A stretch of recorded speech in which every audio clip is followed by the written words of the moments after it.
belíssimo, né? Ao você pensar, né, quem será que escreveu esse livro? Eu não sei, mas com certeza foi alguém muito mais inteligente que eu, né? Alguém, um grande poeta, alguém que dedicou com certeza tempo, dedicação, né, para pesquisar, né? Claro, conhecendo música, colocar uma poesia dentro de uma métrica, né, uma melodia, fazer todo esse conjunto, né? Porque escrever poesia é uma coisa, né? Escrever música já é toda outra. Você colocar dentro de métrica musical e tudo mais. E com certeza, né, Deus dá capacidades diferentes. Nós temos que louvar e agradecer a Deus, porque Ele dá capacidades diferentes para pessoas diferentes dentro da igreja, né? Não só dentro da nossa igreja, unidos, mas sim de toda a igreja, de todos os tempos, né? A igreja que pertence a Ele, que é o corpo dele. E é interessante, eu falei antes no começo aqui sobre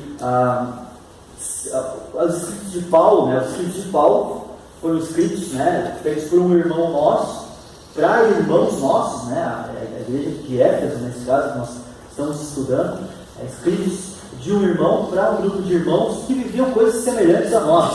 Muitas vezes nós olhamos para a palavra de Deus como uma coisa longínqua, né? Até às vezes por causa da nossa dificuldade de entender certos termos, certas colocações, né? Entender o que Paulo está querendo trazer, por exemplo, né? Isso não é uma dificuldade só nossa, né? Pedro, em certo momento, ele fala, né?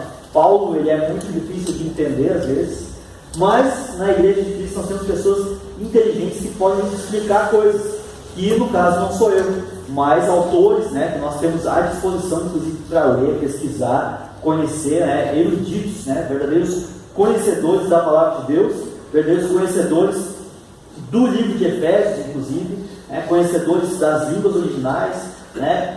Quando eu fazia seminário, né, quando eu fui fazer lá a matéria de hebraico, de grego, a Vera sabe, né, não foi muito bem essas matérias, né, na verdade, se passei ali, os professores deram uma ajuda, mas sou grato a Deus porque existem pessoas que sabem muito de grego e hebraico, não só para ensinar a gente, mas também para estudar a palavra, ir lá nas profundezas da palavra, ver o que realmente aquelas palavras, aquele conjunto de frases quer dizer, para que a gente possa hoje, na nossa realidade, viver a vida do jeito que Deus realmente quer.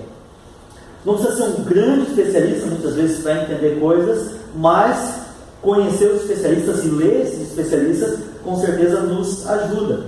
E o que eu quero começar já incentivando vocês é que a gente comece a ir nos textos, inclusive, mais difíceis da Bíblia. E hoje é um texto, o texto de hoje, nós vamos abrir, podem abrir talvez suas Bíblias, em Efésios 1, nosso texto de hoje, Efésios 1, 15 a 23. Se a gente pega esse livro, bom, o livro também, mas esse capítulo, e sai simplesmente lendo ele, né, do início ao fim, parece que durante ele, né, bate, sei lá, um sono, assim, e daqui a pouco, quando está chegando no final, a gente acorda, assim, então a gente presta atenção no começo e muitas vezes no finzinho. Mas eu vou ler aqui o texto com vocês, depois a gente vai estudar mais aprofundadamente por partes, mas enquanto a gente estiver lendo agora, tenta prestar bastante atenção, tenta fixar a sua atenção no texto, mesmo ele sendo um texto difícil de entender a coesão que tem, né? Paulo está querendo dizer uma coisa com esse texto. O que Paulo quer dizer, o que ele quer trazer para nós e o que Deus quer ensinar através de Paulo, através da sua palavra. Versículo 15, então, eu vou ler agora na revista atualizada e depois a gente vai aprofundar também olhando na NVI, tá bom? Versículo 15, então.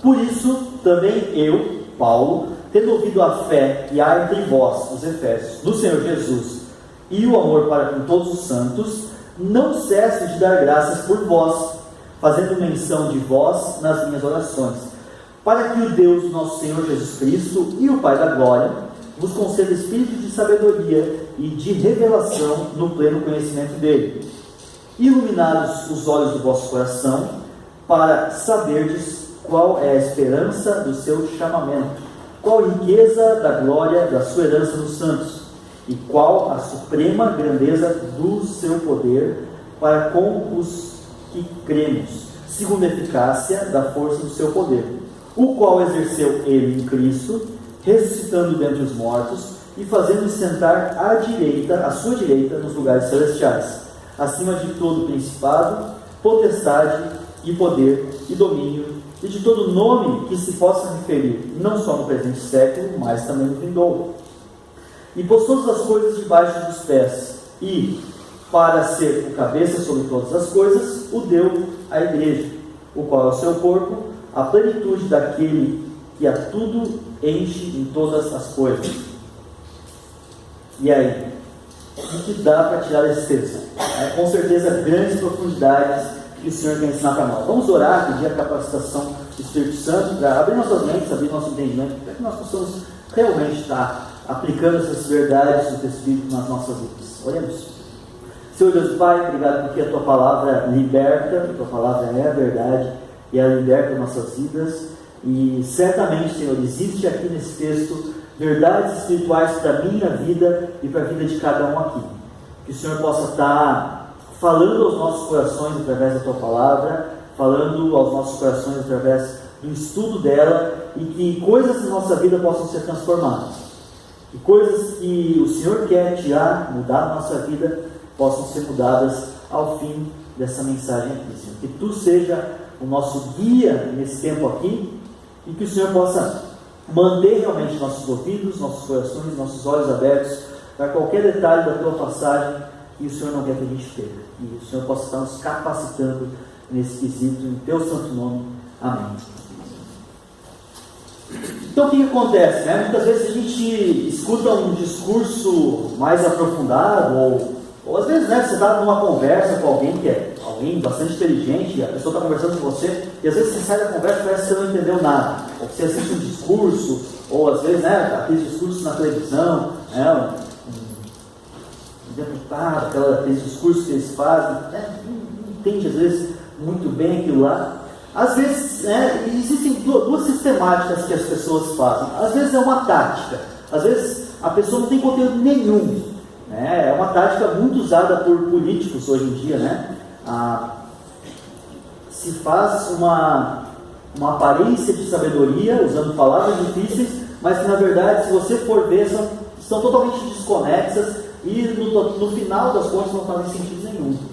Algumas pessoas têm feito o seguinte: eles estão pegando discursos que, por exemplo, a nossa presidente tem feito, escrevem esses discursos do jeito que ela está falando e tentam entender os discursos, e no final não se entende nada. Então é uma tática muitas vezes para parecer que a pessoa, nossa, como essa pessoa sabe, como essa pessoa tem conhecimento, mas na verdade é vazio de conhecimento. Então existem pessoas que não têm realmente o que falar, ou não querem falar nada, querem se passar por entendedoras, se fazem de profundas, mas realmente não são. E não é o caso de Paulo. Não é o caso de Paulo aqui. Paulo é alguém com bastante profundidade. A gente sabe que dos escritores bíblicos ele é o que mais tinha conhecimento. Ele tinha talvez o maior conhecimento do Antigo Testamento para trazer as verdades de Cristo no Novo Testamento. E Paulo com certeza não usa isso como uma tática para parecer inteligentão, Ele queria, na verdade, era comunicar as verdades para o povo, as coisas que o povo precisava ouvir. Certamente, naquela época, as pessoas entendiam o que ele estava falando.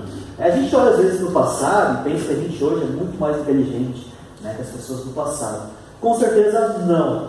Com certeza aquelas pessoas, elas raciocinavam muito bem, tinham sistemáticas de inteligência bastante diferentes, inclusive das nossas, mas eles tinham toda uma base já de experiência, muitas vezes de vivências, que nós hoje em dia não temos.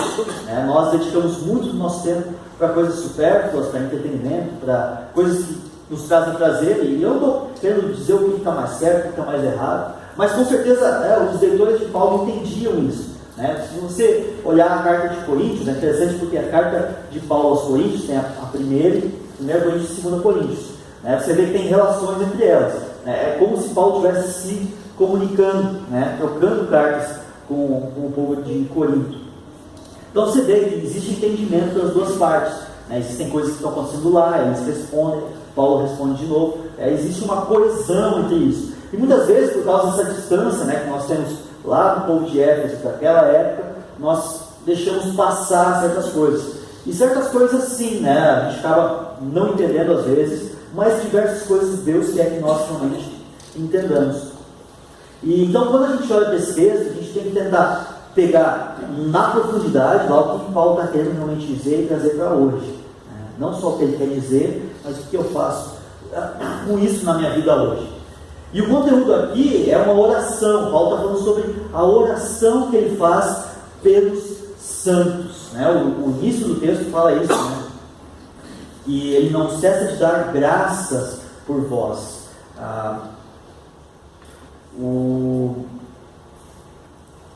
Ele começa esse texto, se for olhar o versículo 15, ele começa com uma transição do texto anterior. Né? A última pregação que nós tivemos aqui, foi o Gilberto que trouxe, que era do 3 ao 14.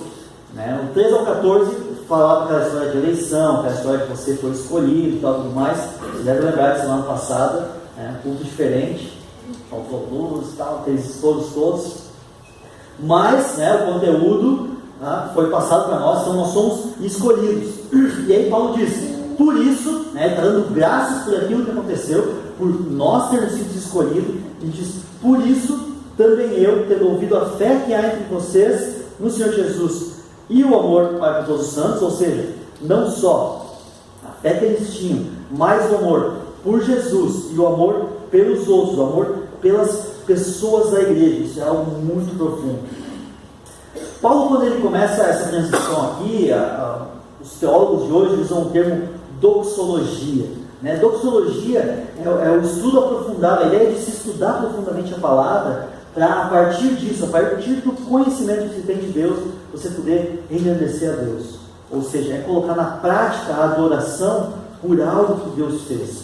E quando Paulo está falando sobre a eleição e aquele trecho todo de 3 a 14, ele está falando sobre a doxologia, ele está falando sobre as profundidades que existem nessa questão de você ser escolhido, de você ser eleito, de Deus ter tido uma presciência, né? Antes dos fatos acontecerem, antes de você aceitar a Cristo, Deus já sabia.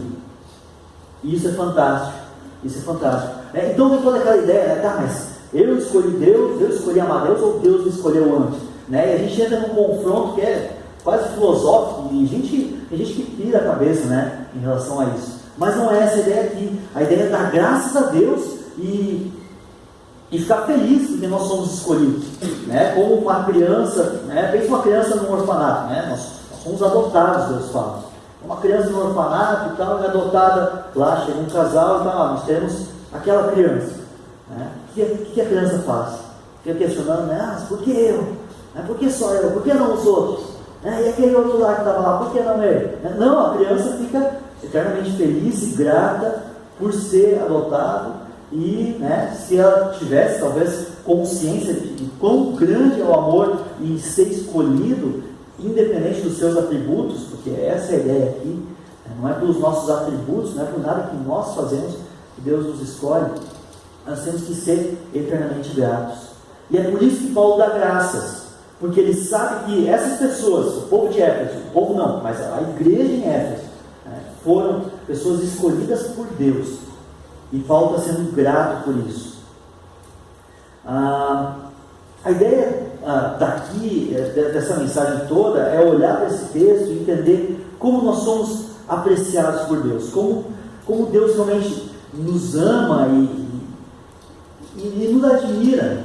Aqui Paulo está dizendo que admira eles, mas existe algo que nós temos que entender na palavra de Deus, que toda vez que Paulo, ou algum outro autor se refere a algo, a algumas pessoas, existe algo que eles chamam, outra palavra difícil, além da doxologia, existe também a inspiração verbal e plenária das Escrituras. Isso é um termo muito difícil, mas quer dizer algo muito simples, que as palavras que estão na palavra de Deus, as palavras que foram escolhidas para estarem nos textos, são palavras que Deus escolheu, e que Deus quis que estivessem lá, para transformar a minha e a sua vida. Então, quando nós olhamos para essa palavra de Deus, para esses agradecimentos de Paulo dos Efésios, nós temos que estar olhando da mesma forma como Deus falando para nós. Deus falando para nós.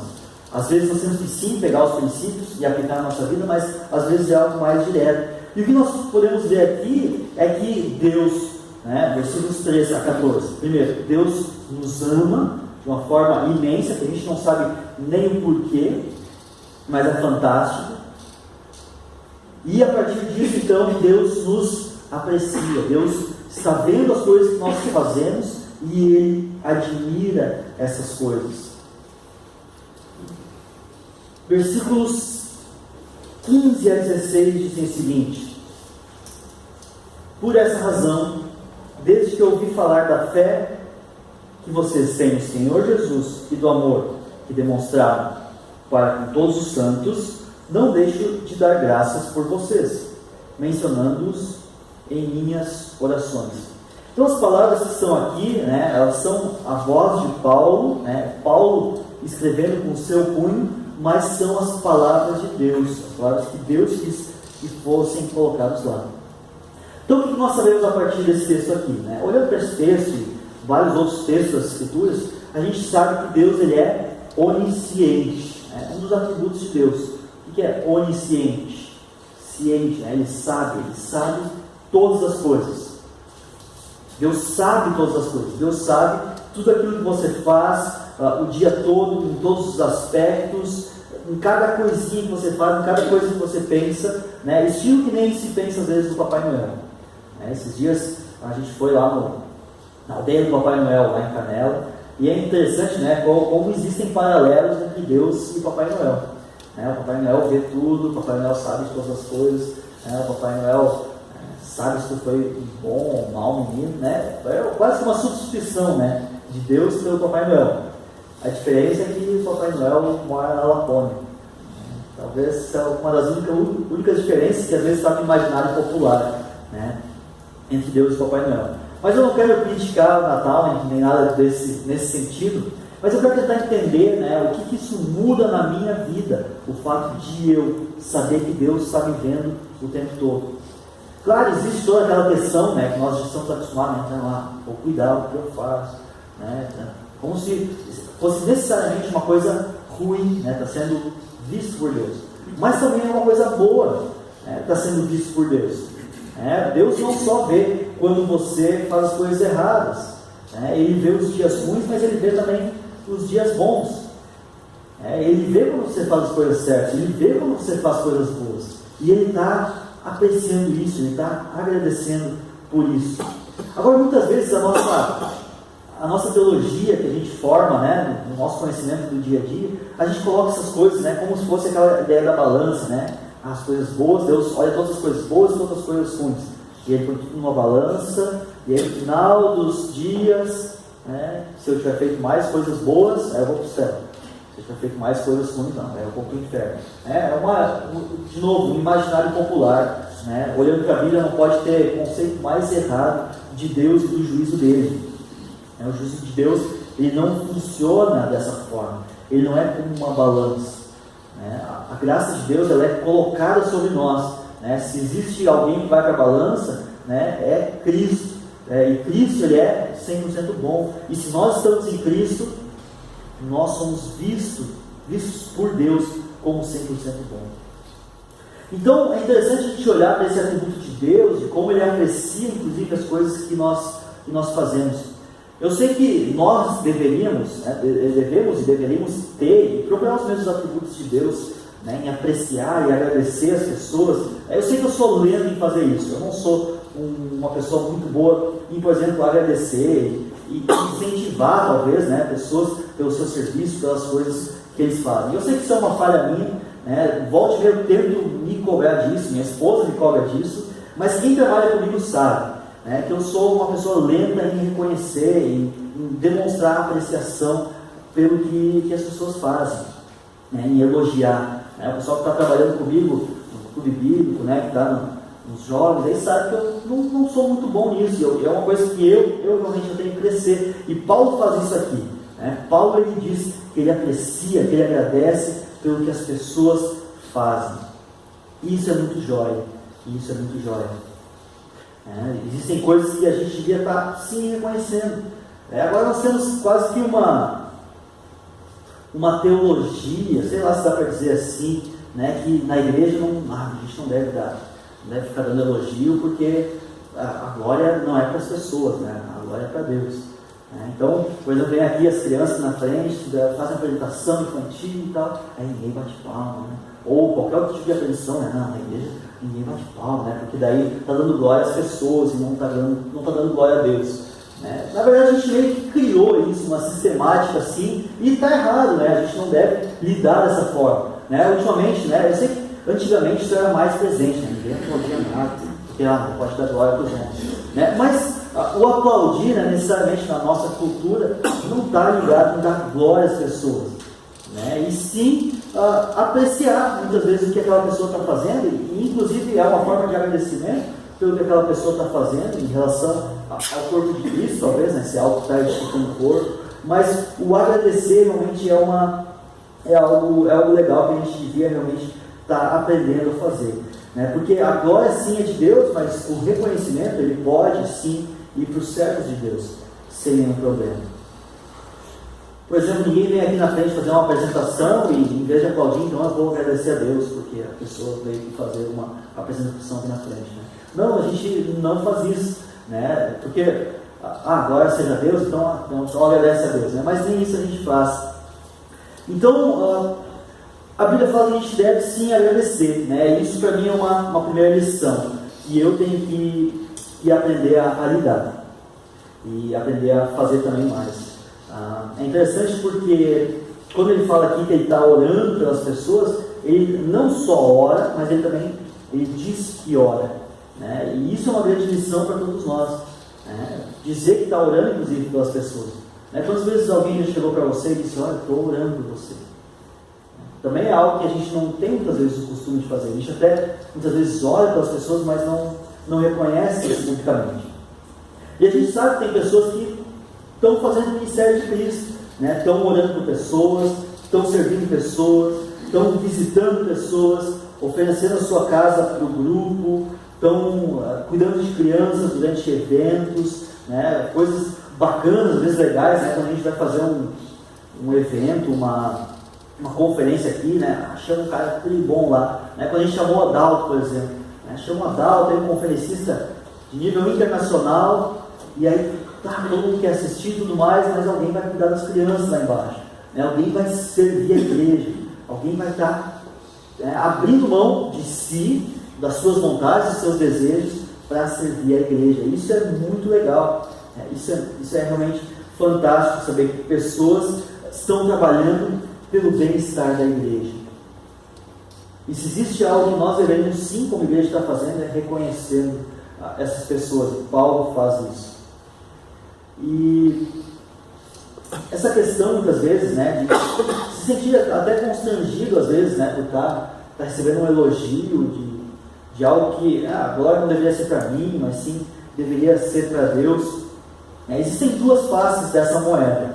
Né? A questão de não dar o reconhecimento, que muitas vezes pode até desencorajar quem está fazendo, quem está deixando de fazer, e outras vezes a gente, como pessoas, né, seres humanos pecadores que somos, a gente busca o reconhecimento, a gente faz as coisas para estar sendo reconhecido. Isso é uma grande armadilha, Isso não vem só nas coisas grandes, como estar lá na frente, estar lá ensinando, pode ser nas mínimas coisas, né? Pode ser, vou repor os copinhos lá atrás, né? Vou repor e ninguém está olhando, ninguém sabe, mas quando eu reponho os copinhos eu fico, ninguém me agradece, ninguém dá bola para isso, ninguém vê o meu serviço aqui. E muitas vezes nós realmente lidamos dessa forma, com essa questão de agradecimento. E realmente a ideia de que Deus, de que Jesus nos aprecia, muda toda a história. Porque sim, nós temos um reconhecimento. E Paulo está falando aqui que nós temos sim esse reconhecimento. Talvez pelas coisas que inclusive ninguém está vendo. Mas Cristo está lá no céu, nos olhando e muitas vezes nos aplaudindo. Você já pensou nisso? Jesus te aprecia. Jesus aprecia, por exemplo, a torta de ontem no Chá das Mulheres. Jesus aprecia o pastelzinho que a senhora foi lá, fez com todo cuidado e tal, fez um pastelzinho gostoso. Jesus aprecia isso, todo cuidado, a pessoa que foi na recepção, ontem, recebendo as pessoas com um sorriso, Jesus aprecia isso. Apesar de talvez não ter o reconhecimento direto das pessoas, Jesus aprecia a troca de copinhos, Jesus aprecia aquele que está interessado em servir, que vai lá, tira o lixo, leva lá para fora. Jesus aprecia essas coisas.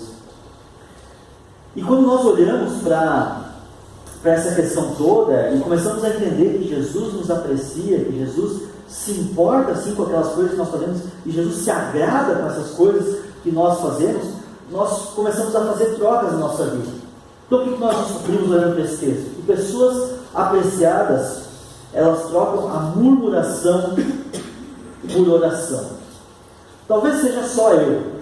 Não sei se você tem essa tendência a murmurar ou a reclamar da vida quando você não é apreciado ou quando você não é reconhecido. Eu sei que eu muitas vezes tenho a tendência a murmurar e falar: ninguém está nem aí para isso, vou lá, me esforço, sirvo a igreja, dou de mim mesmo e ninguém está nem aí. O cara vai lá, trabalha, se doa aí, ninguém nem aí. Vamos lá fazer um clube bíblico, 3 crianças, 4. Como é que pode? Ninguém reconhece nosso serviço. E a gente começa a murmurar. E isso não fica só nessa murmuração, não, isso evolui. E vai para meu patrão não me reconhece nada, meus filhos não me reconhecem, minha esposa não reconhece nada que eu faço, meus pais não reconhecem as coisas que eu faço, e a gente começa a murmurar cada vez mais.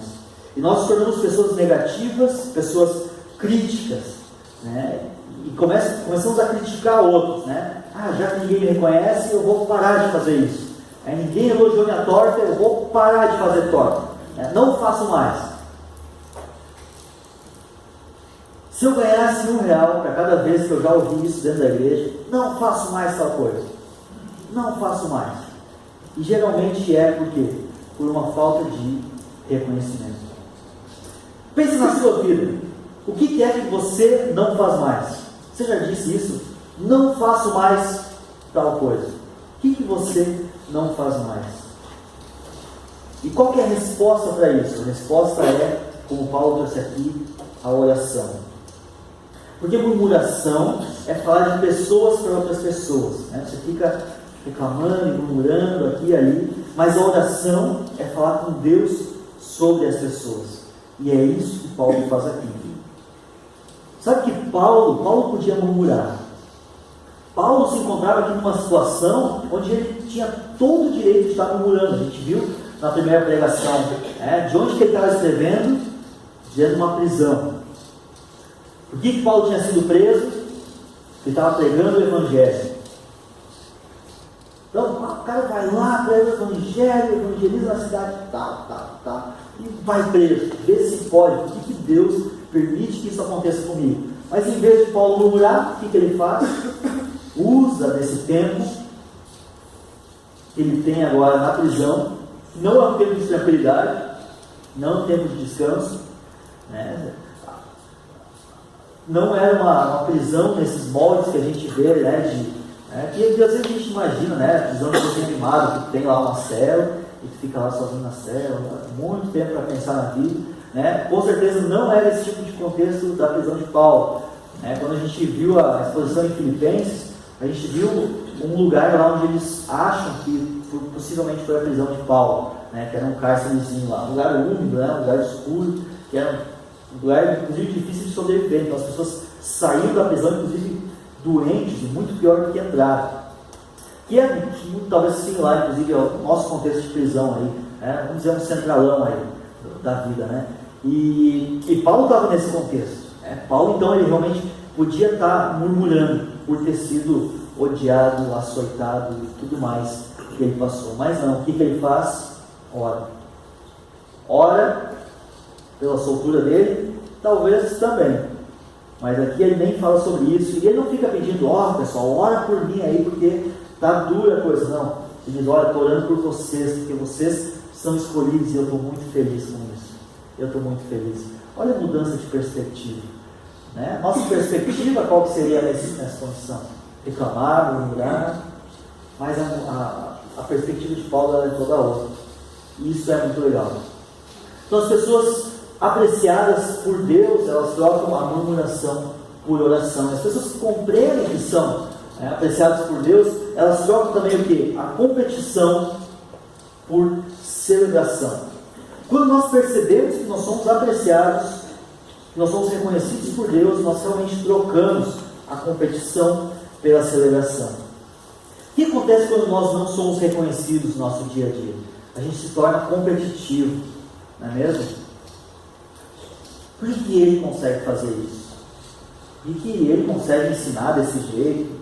Por que ele consegue administrar a vida dele assim? Por que ele tem todas essas coisas? Por que ele consegue uma namorada e eu não? Por que ele é chamado para ser presbítero, para ser diácono e eu não? Por quê? Por que isso é assim?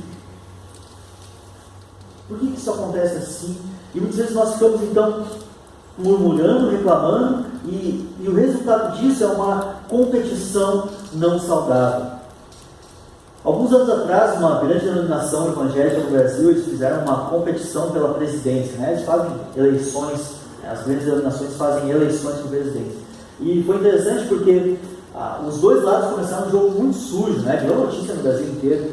Inclusive um dos candidatos foi inclusive preso, né? O outro, sei lá que tipo de alegação o cara fez, conseguiu mandar o outro preso um dia antes da eleição. Então, os caras fazem assim, todo um jogo sujo, inclusive, né? Para não deixar, né, Deus trabalhar. Mas assim, né? Claro, Deus não perde o controle sobre a sua igreja. Mas no nosso contexto, o que acontece? Criam-se muitas vezes rivalidades.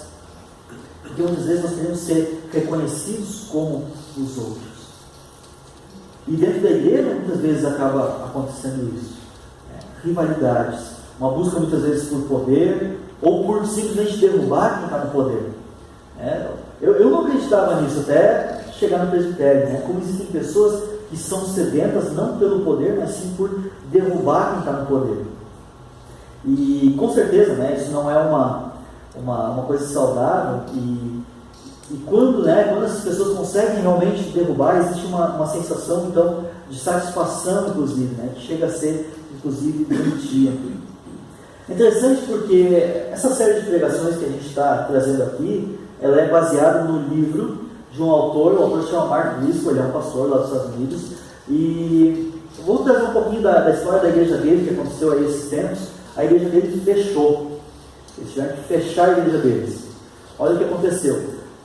Ele é um pastor de uma teologia boa, né? Uma teologia muito semelhante, inclusive, à nossa, e a igreja dele cresceu muito, né? Ele entrou para um nicho assim, de pregações, só que foi fantástico, a igreja dele cresceu muito, e junto com esse crescimento, então, vieram muitos críticos, tanto do meio reformado, né? O pessoal que é mais tradicionalzão e tal, começou a criticar muito ele, principalmente pelo seu crescimento. Inclusive, no começo do ministério dele, quando a igreja começou a crescer, teve um atentado dentro da igreja dele, tentaram atirar nele. Ele teve alguns meses ele pegou atrás, inclusive num vidro à prova de balas, para não tomar uns tiros lá.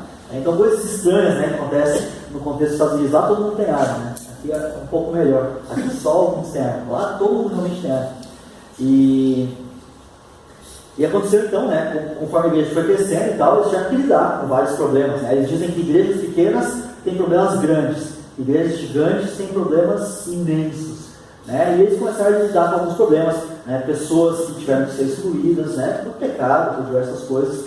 E esse grupo de pessoas, né, a sistemática de igreja deles acontece muito via internet e pregações, tem muita coisa online, os grupos não se reúnem online, mas eles se combinam, né, para se reunir de forma online. Então o que acontece? As pessoas têm muito contato entre si pela internet.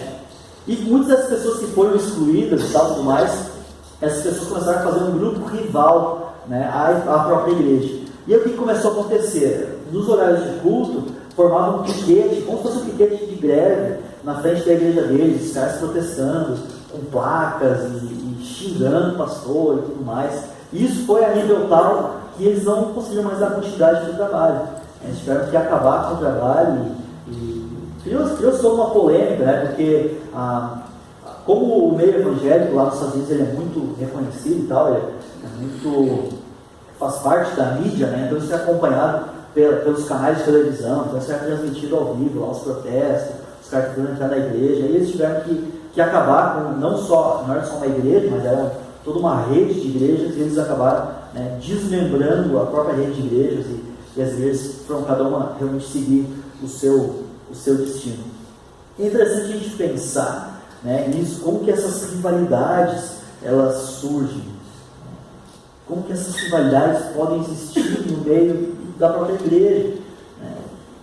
Agora, se existe uma resposta para essa competição, é realmente celebrar a unidade e celebrar o fato de que nós somos apreciados. Olha o que diz lá o versículo 17.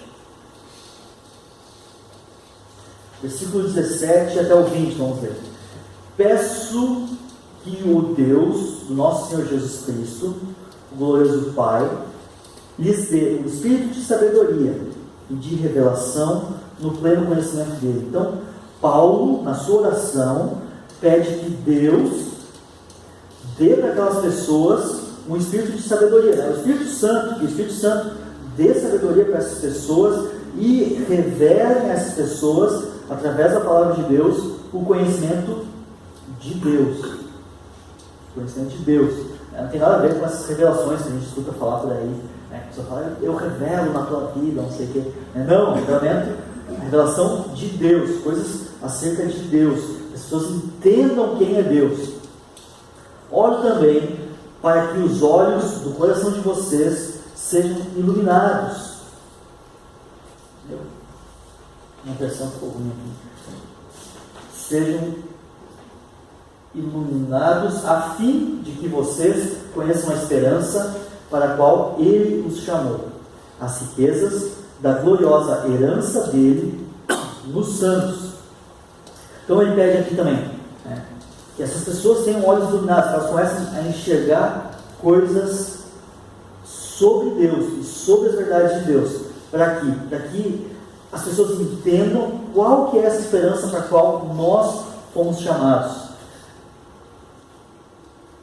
e as riquezas da glória, da herança dele nos santos. Qual que é a herança de Deus? Toda a herança que nós temos no Pai, não em termos de herança quando o Pai morrer, porque Deus não vai morrer, mas sim que nós vamos herdar, que é a nossa vida eterna, que é estar junto ao Pai para toda a eternidade. 19. E a incomparável grandeza do seu poder para conosco, os que cremos, conforme a atuação da sua poderosa força. Esse poder ele exerceu em Cristo, ressuscitando dos mortos e fazendo assentar-se à sua direita nas regiões celestiais. Ou seja, quem ressuscitou, quem deu o poder para que Jesus ressuscitasse e para fazer ele se assentar na direita de Deus, nas regiões celestiais, o dono desse poder, ele disponibiliza esse mesmo poder para nós hoje. Então, o que nós temos de mais essencial e mais importante e mais central na vida está aqui nesses versículos. Que Jesus viveu uma vida que nós deveríamos ter vivido, uma vida que é perfeita e correta, que nós não vivemos. Jesus então morreu a morte que nós deveríamos ter morrido, uma morte que apaga os pecados, porque nós, pelo nosso pecado, nós somos condenáveis. Jesus foi condenado no nosso lugar. Jesus ressuscitou, ele venceu a morte, algo que nós nunca poderíamos fazer, e hoje ele está onde? À direita de Deus, nas regiões celestiais. E o que Paulo quer aqui? Que nós aprendamos mais desse Jesus. Para que aprender mais desse Jesus? Para que nós possamos orar melhor, para que nós possamos ter um relacionamento com Ele mais profundo. Agora, alguns de nós, muitas vezes nós pensamos que a gente meio que já sabe tudo da Bíblia, meio que eu já tenho assim, um panorama geral, já entendo a Bíblia. Existe mais para aprender da Bíblia? E a resposta é sim. É interessante como todos os estudiosos, os mais profundos estudiosos da palavra, todos eles foram até o final das suas vidas sempre aprendendo, e sempre conhecendo mais, e sempre aprendendo coisas novas. Agora, não é pelo conhecimento em si, não é só pelo conteúdo que enche a nossa cabeça, mas esse conteúdo, como eu disse, a doxologia, esse conteúdo, essa sabedoria toda, que nos ajuda, inclusive, a adorar melhor a Deus. Conhecendo melhor a Deus, conhecendo melhor a Cristo, para que a gente possa adorar mais e melhor. E essa é a questão central dele aqui. Quando ele fala de toda essa iluminação, todo esse poder que nós devemos ter, toda essa revelação, é para que nós possamos crescer mais e aprender dele. E uma pessoa que está aprendendo é uma pessoa que está crescendo. O que me dá dois corações nesse momento, né? Porque eu sei que várias pessoas da nossa igreja estão crescendo, estão aprendendo mais de Deus, estão se aprofundando em diversas coisas, né? Estudando a palavra de Deus. Eu acho isso muito legal. Eu adoro quando alguém vem fazer perguntas, né, para mim sobre a Bíblia, e você percebe na pergunta da pessoa que ela está estudando a Bíblia. Olha que fantástico isso. Vem alguns jovens às vezes fazendo uma pergunta: por que tal pessoa na Bíblia lá naquele momento fez tal coisa, né? O que aconteceu ali? Eu pensei, nossa, esse cara leu, né? Esse cara estudou a Bíblia, olha que legal isso. Agora eu vejo toda uma gama de outras pessoas que, né, sabem nada de Bíblia e não fazem nada para mudar isso, né? Não buscam nem ler a palavra de Deus e nem se aprofundar. E o entendimento errado de quem é Jesus leva a uma vida de caos. E talvez se sua vida está um caos nesse momento, talvez se você está enfrentando dificuldades tamanhas na sua vida, muito provavelmente, muito possivelmente, é porque você está tendo um entendimento errado de quem é Deus e de quem é Jesus. E talvez tem coisas que você não está conseguindo vencer na sua vida, muito possivelmente, muito provavelmente, é porque você está tendo um conhecimento e um entendimento errado de quem é Jesus e quem é Deus. E eu acho muito triste, né, o fato de muitas vezes nós prepararmos aí mensagens, estudos, aulas e tudo mais, e não termos aí muita frequência às vezes de pessoas, né?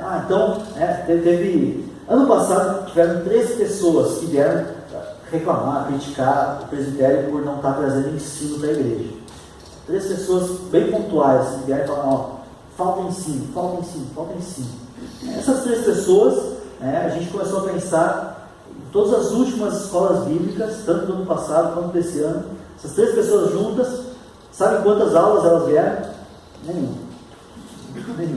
Então, assim, existe, está disponível o conhecimento, e a gente, como presbitério, a gente quer tentar, sim, guiar a igreja e conduzir a igreja para que haja aprofundamento, para que as pessoas estejam conhecendo mais, para adorar melhor, para poder orar melhor, para poder viver vidas melhores, mas muitas vezes a gente prefere assistir, sei lá, Domingão do Faustão, sei lá, passa domingo à noite, né? Deve passar uma coisa, Domingão e depois já é o Fantástico, nem sei se tem uma coisa, tem jogo às vezes. Então, é incrível como muitas vezes as pessoas se dizem cristãs, dizem que creem num Deus que é onisciente, que é todo-poderoso, que é magnífico em glória, mas matam o culto. Tu acha que teu Deus, que é onisciente, sabe todas as coisas, não sabe as intenções do teu coração muitas vezes, quando você mata um culto, uma escola bíblica e tal, tudo mais. Deus sabe, Deus é onisciente. E eu, como pastor, e nós como presbitério, a gente tenta evitar ao máximo ficar julgando e ficar, aquela pessoa, não está vindo. Mas o que nós queremos fazer? Nós queremos conduzir a igreja. O nosso interesse é que todos sim estejam crescendo. E volta e meia, nós como presbitério, nós passamos a lista de membros da nossa igreja, pensando: essa pessoa está crescendo, essa pessoa está crescendo. Se não está, o que a gente pode fazer? O que está faltando na nossa igreja para que essa pessoa possa voltar a crescer e voltar a conhecer mais? E tem algumas pessoas que realmente nos desafiam, muitas vezes nós não sabemos realmente o que fazer, que são as pessoas que nem esses 3 que eu falei, que murmuram e não dão passos. As coisas estão disponíveis, as coisas estão ali, mas não, falta. A culpa é de vocês, a culpa não é minha, eu me garanto, o problema é vocês. E muitas vezes, então, a gente tem que lidar com essas coisas. E quando nós percebemos que nós somos pessoas apreciadas por Deus, nós então temos essa capacidade de trocar amargura por gratidão. A amargura, ela pode vir de pensamentos de que ninguém te valoriza, de que ninguém te reconhece, E não basta, né, a gente dizer, não guarda mágoa, não guarda amargura, não guarda rancor. Né? Seria como, por exemplo, alguém sugerir para mim assim, cara, não seja careca, cara. Não é uma boa, né? Às vezes é uma coisa que está tão dentro da gente, né, que faz parte da gente. Minha esposa disse que não, que na verdade eu cortei curto, né? E eu passei a máquina, eu vou admitir que eu passei a máquina errada. Era para ser a 3, eu passei a 2. E aí minha esposa falou que eu, na verdade, ficou mais loiro. É isso, tá? Só tá mais clarinho meu cabelo, tá? Não se preocupe.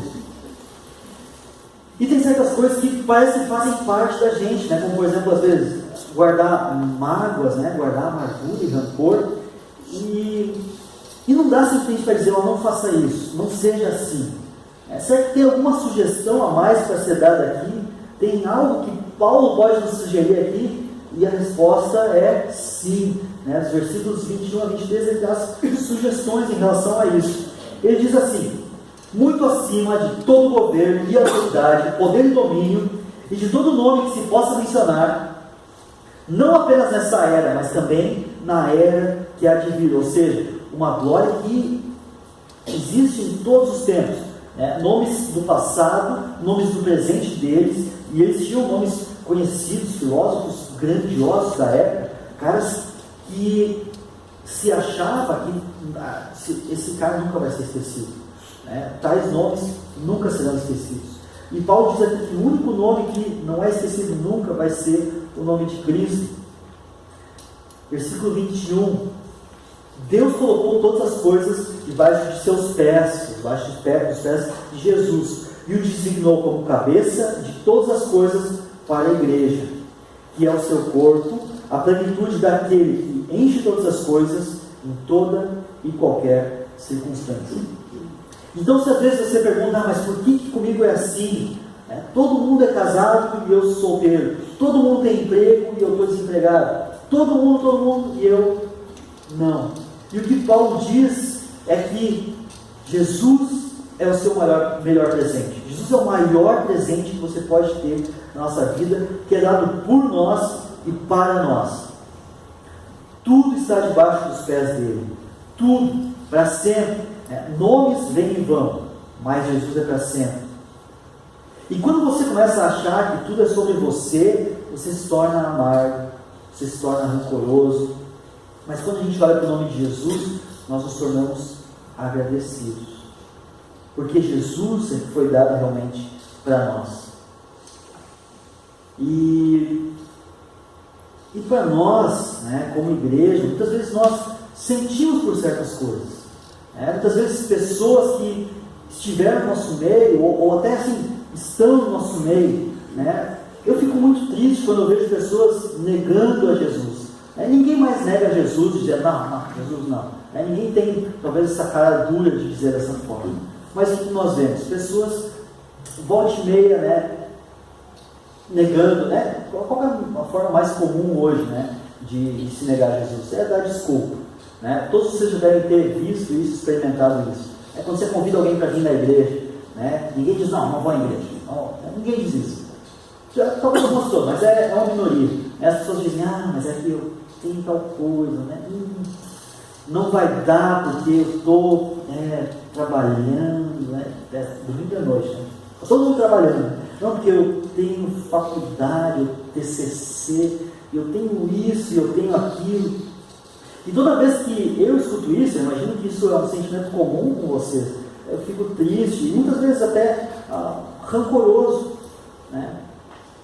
porque parece que as coisas estão relacionadas a nós, e muitas vezes eu olho para trás e eu penso quanto investimento às vezes na vida de pessoas, quanto gasto inclusive financeiro, a gente já teve na vida de tantas pessoas investindo nelas, tempo, investindo gasolina, vai, busca, leva, visita, não sei o que, tanto esforço, e essas pessoas, volta e meia começam, mas é que quando eu comecei, por exemplo, o Alexandre e Renato vão lembrar, quando a gente começou aqueles estudos, tinha outro casal que começou os estudos com a gente. É interessante, porque dois casais, e as mesmas condições, ouviram ali as mesmas palavras, e um casal está aqui hoje, membro da igreja, alegria nossa, mas outro casal sumiu completamente da história, Nunca mais ouvimos falar deles. E no começo eles estavam super interessados e queriam participar, queriam se tornar membros e tudo mais. E a gente começa a pensar, né, mas será que é comigo? Né? Será que é algo pessoal? E talvez você também pense isso, talvez no seu contexto, no seu grupo, né? Você que é líder de grupo, você que é líder discipulado, e a pessoa não vem, a pessoa não quer saber. Será que o problema é com você? E a gente fica assim às vezes, né? Começa a guardar certo rancor. Mas nesse momento eu tenho aprendido a olhar para... Eu gosto muito do trecho daquele trecho da Bíblia em que o povo de Israel começa a pedir um rei. Deus estava providenciando os juízes para Israel, mas o povo não queria isso, o povo queria um rei. E o profeta Samuel, como era ele que devia, né, trazer os juízes e empossar esses juízes da parte de Deus para o povo, ele fica muito triste. Fala lá que Samuel ficou muito triste, e que ele foi falar com Deus e disse: ó Deus, o povo está me rejeitando, o povo está rejeitando o que eu tenho para falar. E Deus fala assim: Samuel, fica tranquilo, o povo não está te rejeitando, o povo está rejeitando a mim. E esse é o principal problema. E de certa forma, né, a gente, isso nos conforta de certo ponto, sabendo que não sou eu, mas é a Deus que essas pessoas estão rejeitando. Mas nos deixa também tristes, mas não nos deixa amargurados. Então, o que nós devemos trocar? Essa amargura pela gratidão. A gratidão do quê? O que nós vimos semana passada. Em saber que é Deus quem escolhe. Em saber que é Deus que possibilita que essa pessoa vai estar aqui, que ela vai querer, que ela... Você já ouviu aquela desculpa, né? Não, estou super de boa com Deus, né? Estou super... Né? A pessoa que não vem mais na igreja, a gente vai às vezes conversar com a pessoa, né? Todo mundo é incrível, todo mundo que para de vir na igreja fica super de bem com Deus, né? A gente vai na casa da pessoa: e aí, cara, o que está acontecendo? Não, estou super de bem com Deus, estou orando, estou lendo a Bíblia, né? Eu não sei, eu nunca conseguiria dizer isso, né? Eu estou super de bem com Deus, né? As pessoas que estão talvez, né, aquela luta diária contra o pecado e tal, sabem, né, que estão dando passos e tal, tudo mais, estão crescendo, mas ao nível de dizer: nossa, estou super de bem com Deus, né? Eu não sei se um dia eu vou chegar nesse nível, né? Talvez algum de vocês já tenha chegado nesse nível, eu sei que eu não. E como eu disse, né, a nossa intenção realmente ela é de edificar a igreja. Edificar a igreja. Muitas vezes, né, edificar a igreja vai ser trazer correções, trazer: ó, cara, isso aqui precisa mudar, ó, meu amigo, isso aqui não está legal, mas nós somos orgulhosos.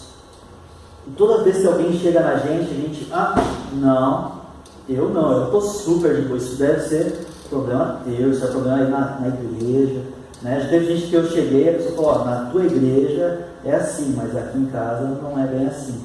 Então, princípios que deveriam ser eternos, né? Princípios que deveriam ser, né, para todos os cristãos, na verdade, né? É interessante como, né, muitas vezes, né, como a gente lida muito com jovens e com pais, né, a gente fala às vezes coisas, né, seu filho, não sei o que, não, nem fala, né, a gente fala: meu filho não, isso é o filho do outro, isso é influência, né, isso é o filho de tal que influenciou meu filho, né, nunca é o nosso filho, né.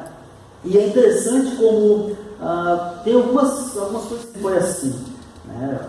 Isso é que não tem ninguém da idade do meu filho aqui na igreja, e aí fica difícil, né. Essa aí é eterna, porque não sei, desde a época que eu era criança, essa desculpa já colava, né? Eu sei que eu já usei essa desculpa: não tem ninguém da minha idade na igreja, né? Ninguém, sei lá, faz aniversário no mesmo dia que eu, então não tem ninguém do meu filho, né? Então, de novo, né? A culpa é da igreja, a culpa é da liderança, a culpa é de todo mundo, né? Mas a culpa nunca é minha e eu nunca tenho nada para mudar.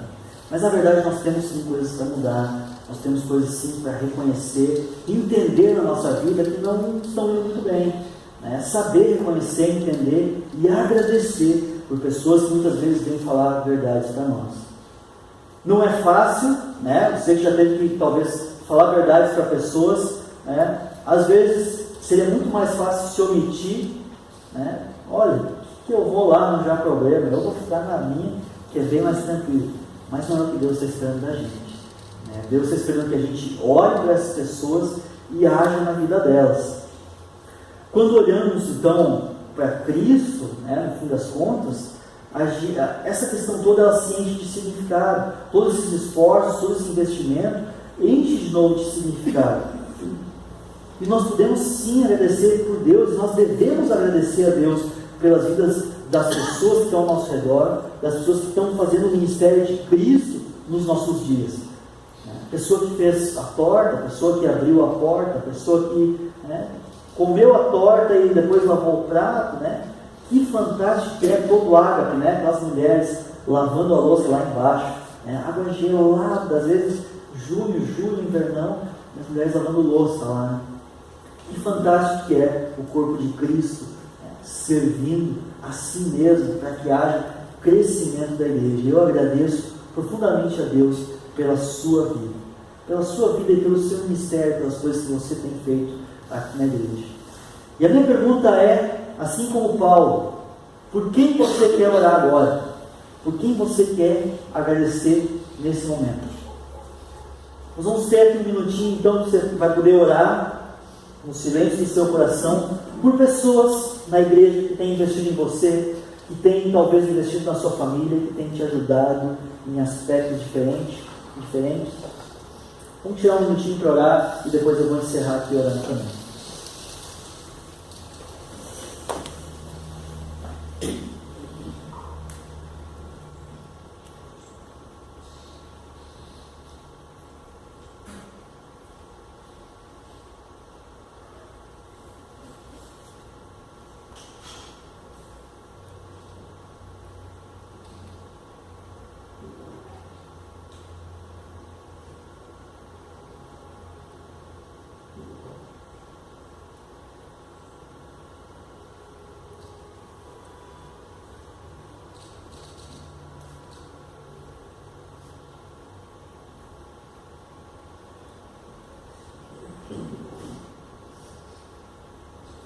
Obrigado, Senhor, pela sabedoria que o Senhor colocou dentro da igreja, representada em pessoas, onde muitas vezes podemos buscar essa sabedoria. Obrigado, Senhor, pelas exortações que o Senhor colocou dentro da igreja, representadas também por pessoas que trazem essas exortações, essas muitas vezes críticas até a nós, de forma sábia e saudável, para que possa haver crescimento. Obrigado, Senhor, pelas pessoas que falam a nossa vida, nem sempre só as coisas boas, mas sim falam a verdade a cada um de nós. Obrigado, Senhor, por irmãos que o Senhor colocou no nosso meio, que podem nos trazer, nos discernir a verdade e fazer-nos entender, Senhor, essas maravilhas, Senhor, que vêm de Ti e que são a Tua palavra. Obrigado, Senhor, porque o Senhor coloca pessoas certas nos lugares certos. Obrigado, Senhor, porque tem pessoas lá embaixo, nesse momento, ensinando a minha filha lá embaixo que o Senhor é amor. Obrigado, Senhor, porque o Senhor colocou professores aqui nessa igreja que um dia ensinaram eu, quando era criança, e muitos daqui, sobre as coisas da Tua palavra. Obrigado por cada aula, obrigado por cada lição preparada, por cada coisa, Senhor, que o Senhor possibilitou que eu fosse servido aqui nessa igreja. Obrigado pela pessoa que abriu a igreja hoje, pela pessoa que vai fechar a igreja. Obrigado pela pessoa que tem cuidado, Senhor, da limpeza. Obrigado pela pessoa que tem arrumado as cadeiras, preparado o louvor, cantado aqui na frente e cuidado da mesa e os mais diversos serviços que talvez eu não saberia enumerar, mas o Senhor sabe e o Senhor conhece. Obrigado porque o Senhor está vendo essas coisas. Obrigado porque o Senhor se alegra com essas coisas.